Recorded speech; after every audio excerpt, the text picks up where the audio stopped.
The Mexican-American War, 1846 to 1848, was a conflict driven by territorial ambitions, economic interests, and ideological beliefs.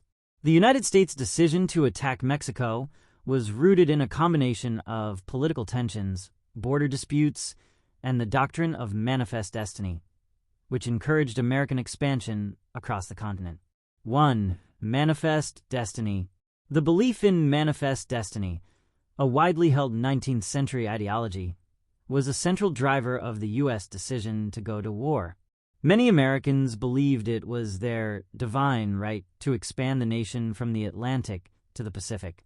This vision of continental expansion created a desire to acquire Mexico's northern territories, including California, New Mexico, and Texas. 2. The annexation of Texas.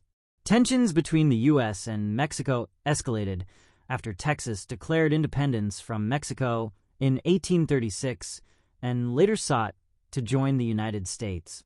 When the U.S. annexed Texas in 1845, Mexico viewed the move as a provocation and a violation of its sovereignty, particularly because the two nations disagreed on the southern border of Texas. The U.S. claimed the Rio Grande as the boundary, while Mexico insisted it was the U.S River. 3. Economic and strategic interests.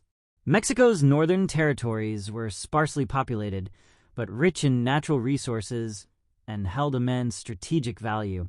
California, in particular, was seen as an essential acquisition for its access to the Pacific Ocean, which would bolster U.S. trade and military presence in the region.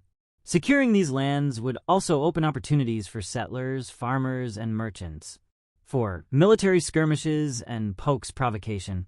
In early 1846, President James K. Polk sent U.S. troops, led by General Zachary Taylor, into the disputed territory between the U.S River and the Rio Grande.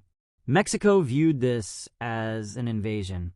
When Mexican forces engaged the U.S. troops, Polk used the skirmish as justification for war, claiming that Mexico had shed American blood on American soil.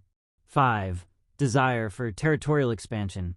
Polk and many expansionist politicians sought not only to secure Texas, but also to acquire the vast lands of California and the Southwest. Negotiations to purchase these territories from Mexico had failed, and war presented an opportunity to achieve these goals by force. The United States attacked Mexico to fulfill its territorial ambitions, resolve border disputes, and assert its vision of manifest destiny. While the war ultimately achieved these goals, it came at a significant cost to Mexico, which lost nearly half of its territory, and sparked enduring debates about the morality and consequences of American expansionism.